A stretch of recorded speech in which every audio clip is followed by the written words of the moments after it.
injury front-wise, we'll get some guys back. I think the only guy that won't be out there injury-wise will be Wyatt Teller. And then I know you guys saw put Jed and Ryan Switzer on the COVID list this morning. So we'll see how that plays out. I would take any questions. Thank you, Coach. Open for questions. First one will go to Nate Ulrich. Hey, Kevin. So you get Sheldon Richardson back, and with Jed on the COVID list, what is your outlook at left tackle? How ready would Kendall Lamb be in this situation? Yeah, Kendall is ready to go if he's the guy. He's prepares every week as if he's getting ready to start. So he's the swing tackle. This is when those guys have to be ready to roll. When did you find out about Jedrick? Was it last night or today? Yeah, last 24 hours. Okay. And are you able to say anything about the possibility of getting him back for the Jets? I think I would just tell you there's a possibility. Thank you, Nate. Next, we'll go to Tom Withers. Kevin, I guess this is just in keeping with what you guys have dealt with all year, right? I mean, your offensive line has been so intact and so good, and now you've got 3 issues over the last 3 days here. Nothing new, right? I don't think it's anything new to any team, really. Look around the league. People are dealing with injuries, dealing with the COVID list. That's all 32 clubs to some degree are dealing with this. And the timing of this, I was going to ask you about Jedrick today anyway, just in terms of how well he's played. Yeah, he played well in that last game. I think he continues to improve. He's a young player, and I think you see with young players, there's some great moments and some moments that he wants to get better, and the good news is he does want to get better, and he works extremely hard with Coach Callahan before, during, and after practice. Thanks, Coach. Merry Christmas. Merry Christmas, Tom. Thanks, Tom. Mary Kay Cabot, we'll go to you. This is one of those situations where you always talk about how Chris Hubbard was just somebody that could, be there for you at the ready. Is this just an example of how valuable he was, to your team to be able to step in? Yeah, Mary Kay, I would tell you we've had a bunch of instances this season where guys have stepped up really at every position. So that's why we have backup players. It's why we work hard to develop all of our players. That's why the guys prepare as if they're playing every play, whether you're a backup or not. So I just think it speaks to the type of guys we have around here. Thank you. Thank you, Mary Kay. Scott Patrick is next.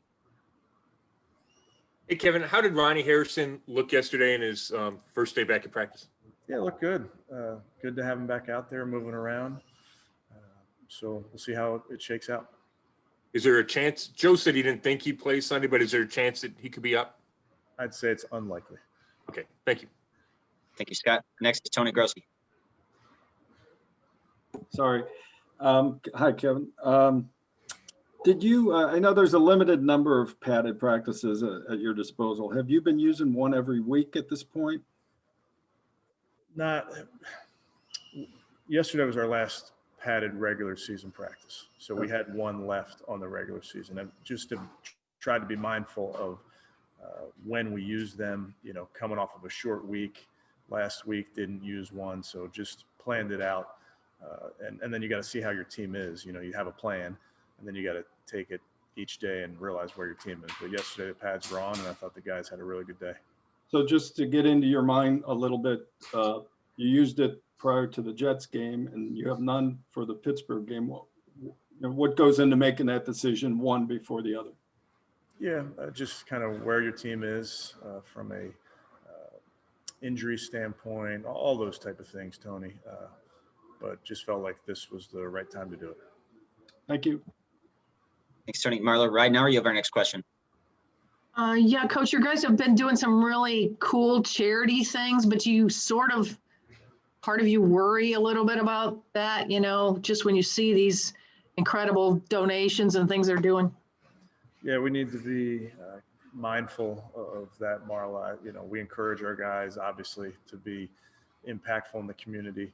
And, I appreciate all the things that this organization does to that regard. But like you said, you got to be smart this year to make sure you're following all the protocols. Thank you. Merry Christmas. Merry Christmas. Thank you, Marla. Jeff Shadell, you're up.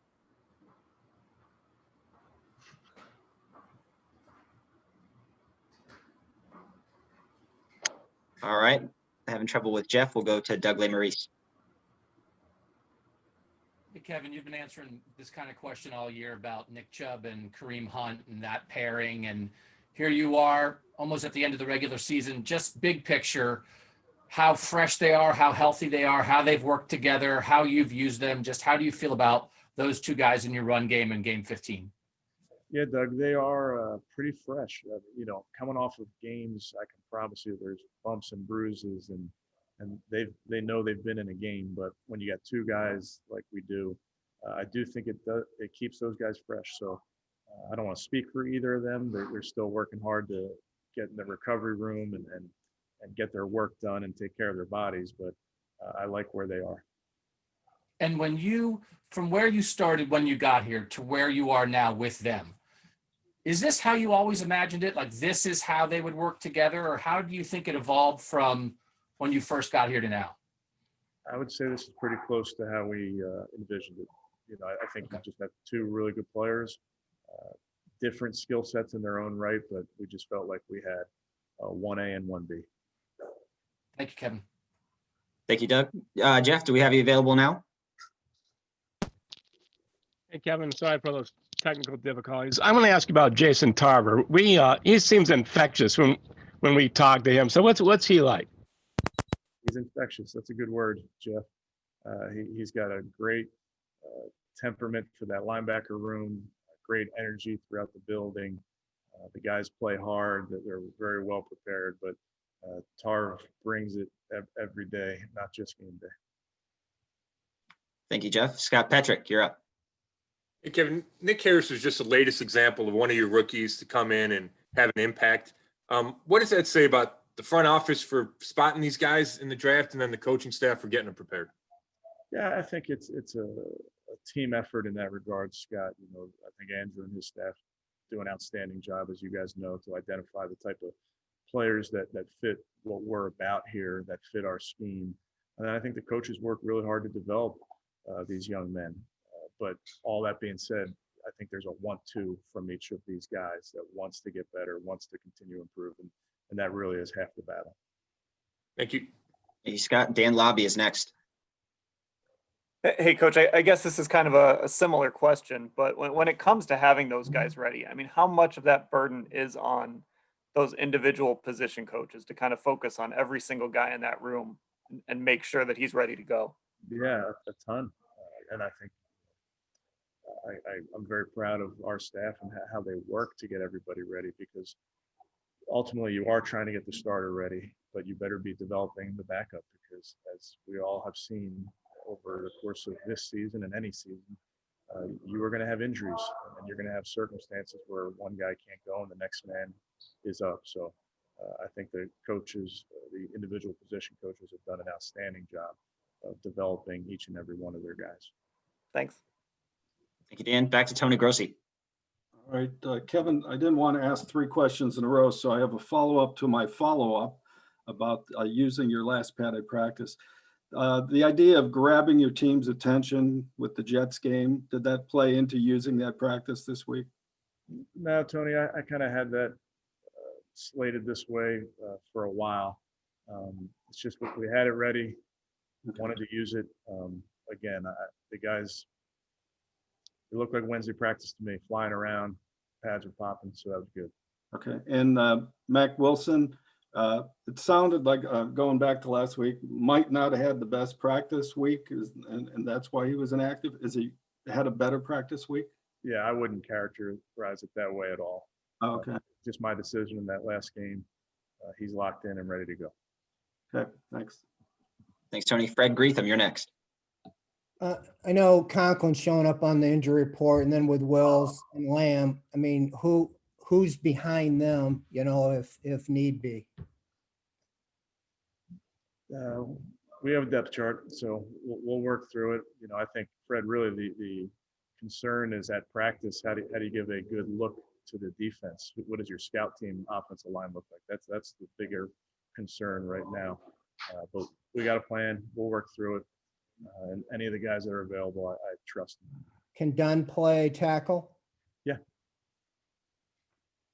Thank you, Fred. Scott Petrick, you're next. Hey, Kevin, when you see Frank Gore out there running for the Jets and those numbers that he has and the longevity, just how special is that? It's incredible. I'm a big fan of Frank Gore. Watching him over the years, just a tough runner, always makes the right read, always falling forward. I've never met him, but everything I've read about him and the people that have coached him just talk about what type of player he is, what type of person he is.